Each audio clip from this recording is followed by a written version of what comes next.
I can't mimic voices for love or money. I'm completely hopeless at it.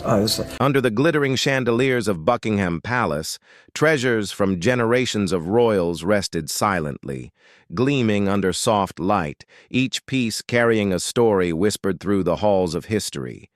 They were more than ornaments. They were fragments of lives lived, memories preserved in gold and gemstones, symbols of legacy and influence. Among them, none held more weight, more emotional resonance, than Princess Diana's jewelry, a collection that had been cherished by her sons, safeguarded with almost sacred devotion, and worn sparingly by Catherine on occasions that demanded both elegance and reverence. Yet beneath the glitter, shadows were forming, and a quiet unease was beginning to stir within the palace walls, the kind that started imperceptibly, almost unnoticed, until it became impossible to ignore. It began one ordinary morning, during a routine inspection by a trusted palace attendant, a woman who had served the royal family for decades and had seen the rhythms of the household more clearly than most. She was checking the royal collection, meticulously comparing the inventory, book with the pieces displayed behind the secure glass cases. Her eyes fell on a diamond and sapphire brooch, one that Diana had famously worn on numerous public occasions, and it wasn't where it was supposed to be. At first, she considered that it might have been sent out for cleaning or perhaps prepared for a display. But no such request had been logged, no notes were filed, and the inventory remained obstinately clear, the neat handwriting marking its location as if it had never moved. The thought that it might be missing stirred a quiet alarm in her chest, yet she hesitated. Discretion was not just expected in the palace. It was essential. Still, she made a careful note and continued her work, glancing at the familiar faces in portraits lining the walls, each a reminder that in this place, history was not only preserved but demanded respect. Over the following weeks, the absences multiplied, subtle but unmistakable. A pair of pearl drop earrings, elegant and understated, worn by Diana during a charity gala in 1995, had vanished. A delicate bracelet, a gift from a Middle Eastern royal family, carefully preserved for its personal and cultural significance, was also gone. These were not merely valuable items. They were symbols of Diana's life, her influence, and her ability to bridge worlds. Staff whispered among themselves, trained eyes catching the subtlest irregularities, yet each person remained cautious. Some speculated about unauthorized loans, perhaps a family member borrowing a piece without proper record. Others, quieter and more intuitive, feared the possibility of a deliberate breach, something far darker than a clerical oversight. Catherine became aware of these concerns one afternoon while reviewing preparations for a state banquet. An attendant she trusted lingered at the edge of the room, her tone careful, almost hesitant, as she mentioned discrepancies in the jewelry logs. Catherine, fully understanding the weight these pieces carried, not as mere adornments, but as tangible connections to Diana, felt a flicker of alarm. She requested the records herself, retreating to her private study where the leather-bound inventory books awaited, each photograph meticulously attached to its corresponding listing. Her eyes scanned the pages, lingering on the missing items, the iconic pieces instantly recognizable to the public and deeply personal to William. As she went through the pages, she realized that the situation was far from a minor oversight. There were no requests for cleaning or display. The items had simply disappeared. The implications were heavy, pressing upon her with an almost physical weight. That evening, she spoke to William in the quiet of their private quarters. His reaction was immediate, his jaw tightening as he absorbed the news. Protectiveness, a fierce love for his mother, surged through him. These were not just objects. They were fragments of her story, a story that shaped the family and the monarchy itself. For them to vanish without explanation was a violation not just of security, but of memory, of the very essence of legacy. The questions multiplied faster than the answers, and for the first time, the palace seemed to hold a tension that was palpable, a nervous energy lurking in corridors that had otherwise known only tradition and ceremony. Catherine began her own, discreet inquiry, speaking with staff who had long experience with the collection. She asked about logging procedures, access permissions, and the security measures in place. She listened attentively as attendants described how the jewels were cataloged and handled, how each movement was recorded with precision, and how trust was the invisible currency that held these protocols together. It became increasingly clear that the disappearance of these pieces could not be attributed to negligence or oversight. It required intent, access, and a willingness to cross boundaries that most within the palace would never even contemplate. As she pieced together the details, a name began to surface quietly in whispers. Camilla. Accusations were cautious, the language tentative, but the insinuation was unmistakable. Someone within the inner circle had overstepped, someone who had the audacity to touch what had been untouchable, to disrupt the narrative of Diana's carefully preserved legacy. The gravity of what was missing weighed heavily on Catherine. Each piece of jewelry had its own story, its own imprint on history. The sapphire and diamond brooch had once belonged to Queen Mary and had been passed down to Diana as a wedding gift. Diana had worn it on formal occasions, public engagements, and even private moments, pairing it with tailored jackets and redefining royal fashion in ways that were subtle yet profound. The pearl drop earrings spoke to elegance and dignity, chosen for events where her presence needed to inspire both confidence and compassion. The bracelet, delicate yet powerful in its symbolism, connected her to international ties, showcasing the human diplomacy she wielded through grace and personal connection. Since Diana's passing, these items had been more than preserved. They had been revered, handled with care, and protected as part of a living memory that her sons carried with them every day. The discovery of the missing items escalated the tension within the palace. Catherine, in her private moments, thought about the responsibility she bore. She had been shown parts of the collection upon joining the family, not as a privilege but as an act of trust, a recognition that she could be entrusted with history. She had worn certain pieces herself, always with a consciousness of their significance. For her, jewelry was never simply adornment. It was legacy, presence, a bridge between past and present. That bridge had been tampered with, and the sense of violation was sharp, visceral. Something was unfolding that threatened not only the physical security of Diana's jewels, but the emotional fabric of the family itself. As Catherine delved deeper, whispers became more pointed. Staff who had served decades described movements and permissions, inconsistencies that had seemed minor at first, but, when viewed together, painted a troubling picture. There was access, opportunity, and a subtle but persistent pattern that could not be ignored. The palace, with its ornate halls and glittering rooms, became a labyrinth of secrets, each corridor a potential path where loyalty could falter and betrayal could take root. The stakes were not merely internal. The legacy of Diana, the connection to the public, and the symbolic weight carried by her children were all intertwined in the security of these jewels. Every missing piece resonated beyond its material value, threatening to fracture trust within the royal family and potentially with the public who revered her memory.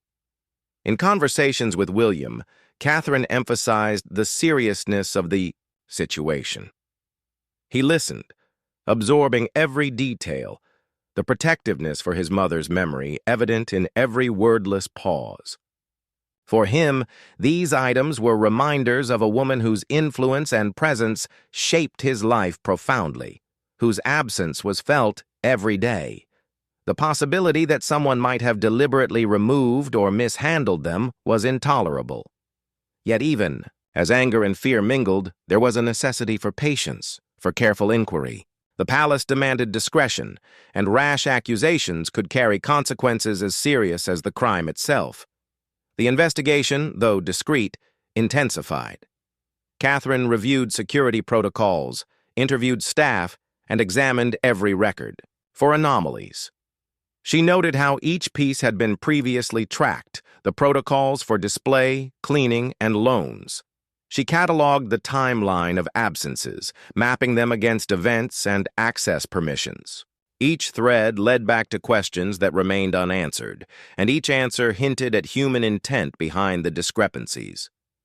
It became increasingly clear that the missing jewels were not casualties of neglect. They were the product of deliberate action, executed with awareness and precision. As the web of suspicion grew, Camilla emerged as a central figure in the narrative.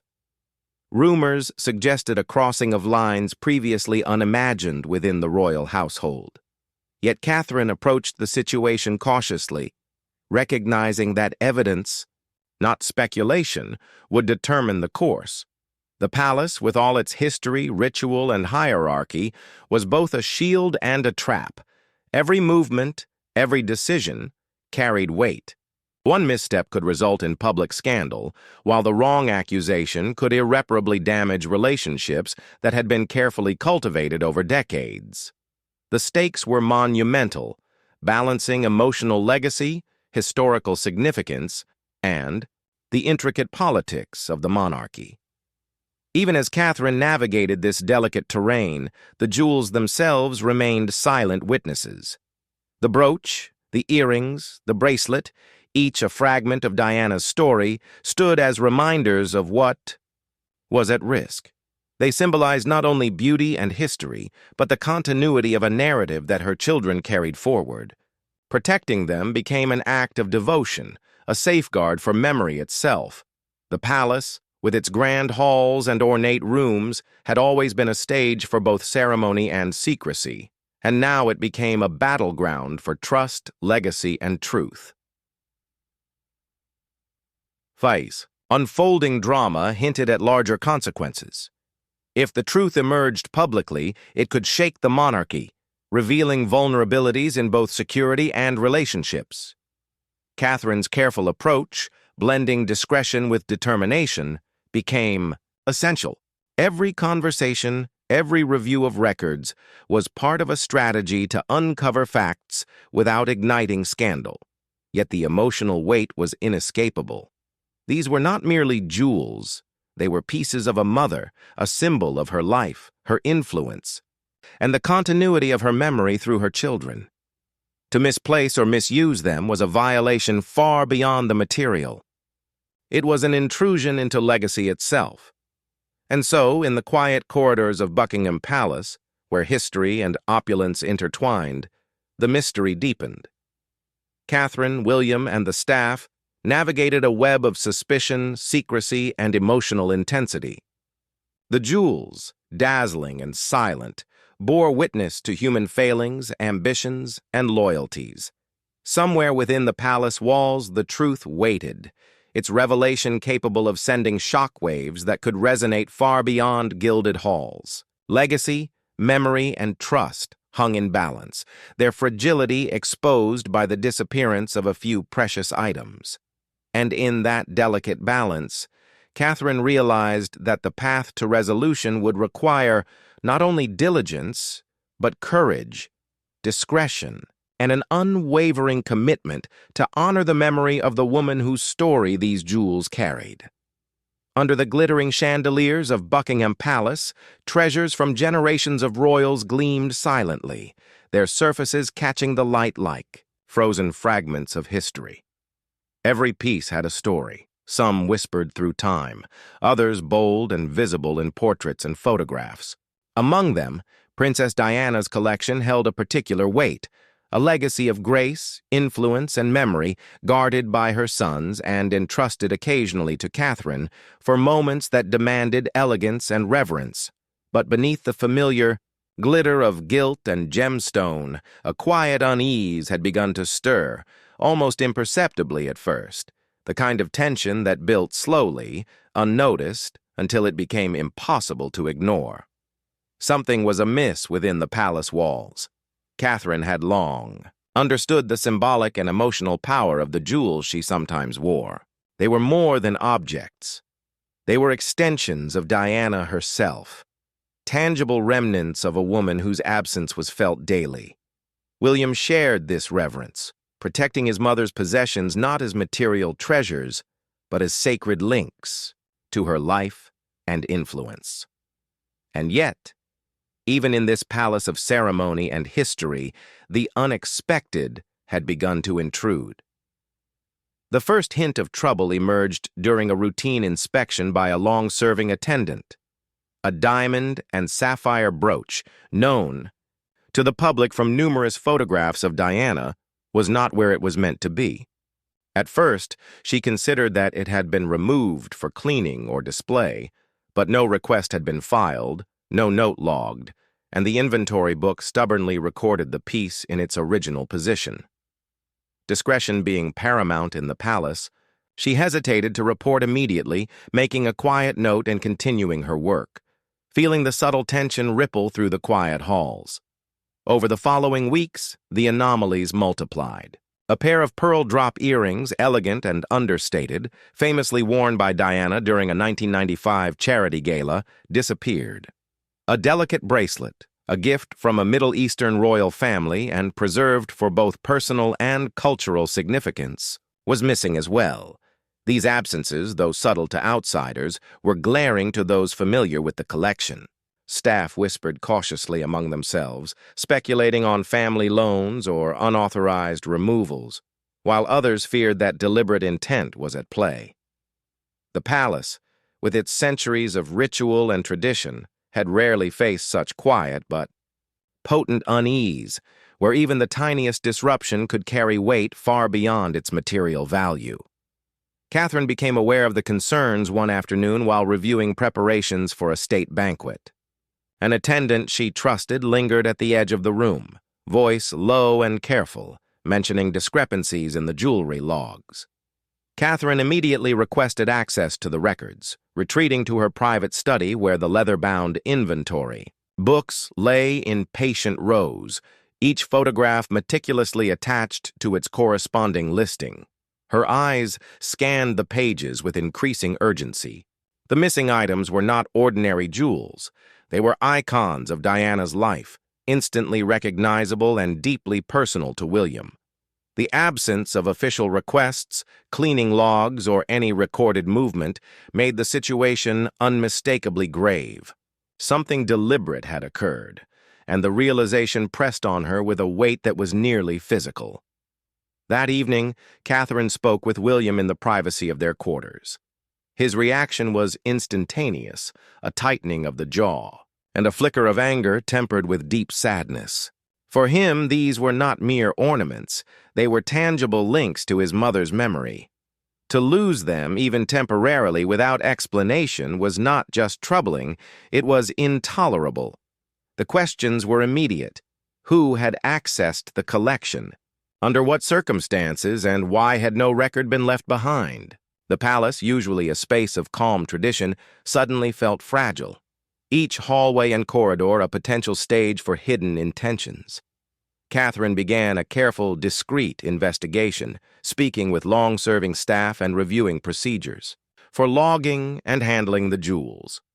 Each piece of information painted a clearer picture of what had gone wrong.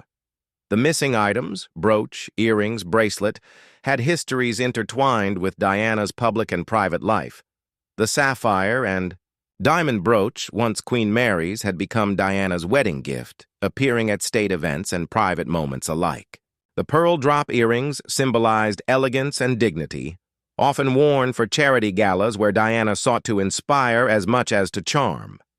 The delicate bracelet, a gift from abroad, connected her to people and cultures beyond the monarchy, a tangible proof of her humanitarian influence.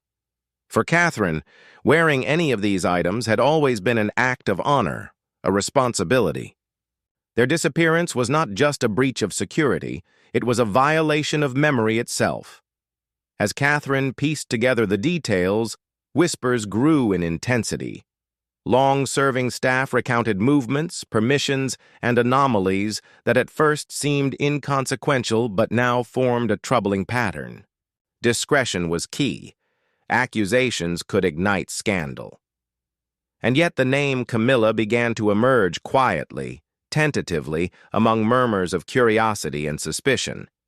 It was suggested that she had overstepped boundaries no one imagined she would approach, touching items that were meant to remain sacrosanct. Catherine, aware of the delicacy required, weighed these reports carefully, knowing that evidence, not rumor, would dictate action. Still, the sense of betrayal gnawed at her, each missing item a reminder that loyalty and trust could be fragile, even within the gilded walls of the palace. The investigation deepened. Catherine examined security protocols, interviewed staff, and reviewed every entry in the inventory book. She mapped the absences against events, cleaning schedules, and known access permissions. Each pattern suggested deliberate intent, a precision that could not be explained away by negligence. The palace, usually a realm of ritual and predictability, had become a labyrinth where loyalty, ambition, and curiosity intersected dangerously. The stakes were high. The missing jewels represented not only financial value, but the emotional continuity of Diana's legacy, a thread connecting past and present that her sons carried forward. Their security was intertwined with the family's sense of integrity, and any breach threatened far more than the pieces themselves. Catherine's conversations with William became more intense. Together, they navigated the complex emotions that accompanied the potential betrayal. William's protectiveness for his mother's memory was palpable. Every missing item a wound reopened. Every unanswered question a source of tension. Catherine offered measured counsel, balancing the need for discretion with the imperative to uncover the truth. They understood that a hasty accusation could cause irreparable harm, but inaction would compromise both legacy and trust. Every detail mattered. Which staff had access, when the items were last logged, and how patterns of movement could reveal intent. The palace had always demanded precision. Now it required vigilance, intuition, and courage. Camilla, quietly introduced into the narrative, became a figure of both suspicion and complexity. Accusations were tentative, framed as questions rather than statements. Yet the suggestion of boundary crossing could not be ignored. Catherine approached this element with caution, recognizing that personal motives, family politics, and public perception all converged in a delicate balance. Every interaction, every whispered account, and every observation became part of the puzzle. The palace, with its centuries of ceremony, had always been a space of outward composure, hiding inner tensions. Now those tensions had tangible consequences. The climax of the emotional narrative arrived as Catherine finally presented her findings to William.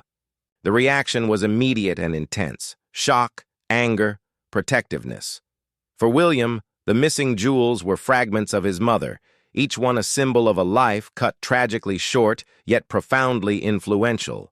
Their absence was a betrayal not only of security, but of memory, trust, and heritage. Discussions turned to potential implications. Could the situation become public? How would the palace respond? What steps could ensure that such a breach would never recur? The emotional weight was undeniable. The stakes were both intimate and historic.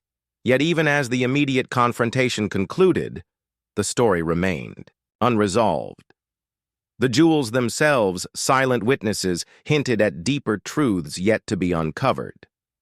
The palace, magnificent and imposing, had become a stage for investigation, suspense, and ethical scrutiny. Catherine, William, and their trusted staff now navigated a complex web of secrecy, loyalty, and legacy, fully aware that the resolution would require patience, strategy, and unwavering devotion to the memory of Diana. Legacy, trust, and history hung in delicate balance, their preservation dependent on uncovering the truth hidden among the glittering treasures of Buckingham Palace. Even as daylight streamed through the grand windows of Buckingham Palace, A quiet tension lingered like a shadow over the ornate halls. The treasures, polished and pristine, gleamed as if oblivious to the subtle unrest around them. The chandeliers reflected every color, every detail, yet the jewels themselves were silent witnesses to human emotion, loyalty, suspicion, and fear.